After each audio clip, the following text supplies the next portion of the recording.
بسم اللہ الرحمن الرحیم۔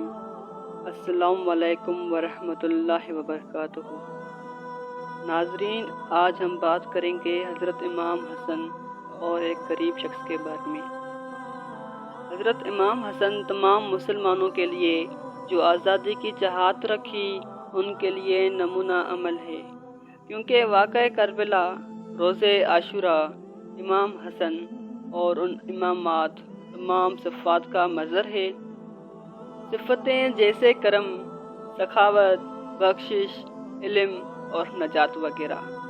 لوگ امام حسن کی سخاوت کے بارے میں ایک واقعہ بیان کرتے ہیں کہ ایک دن ایک مرد امام حسن کے گھر کے دروازے پہ آیا اور عرض کیا کہ اے امام، میرے پاس کوئی چیز نہیں کہ میں اس سے بیچ کر کچھ حاصل کر سکوں، جبکہ میں بھوکا اور پیاسا ہوں اور آپ سے مدد کا طلبگار ہوں۔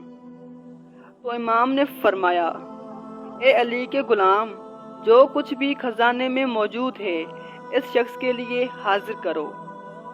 تو علی کے غلام نے کہا، اے میرے آقا، خزانے میں 9,000 موجود ہیں۔ تو امام نے فرمایا، اس ناچیز مقدار کو ہم سے قبول کرو اور اپنے آبرو کی حفاظت کرو۔ وہ بہت خوش ہوا، وہ غریب بہت خوش ہوا اور وہاں سے چل پڑا، کیونکہ اس نے اپنی زندگی میں اتنا مال نہ دیکھا تھا۔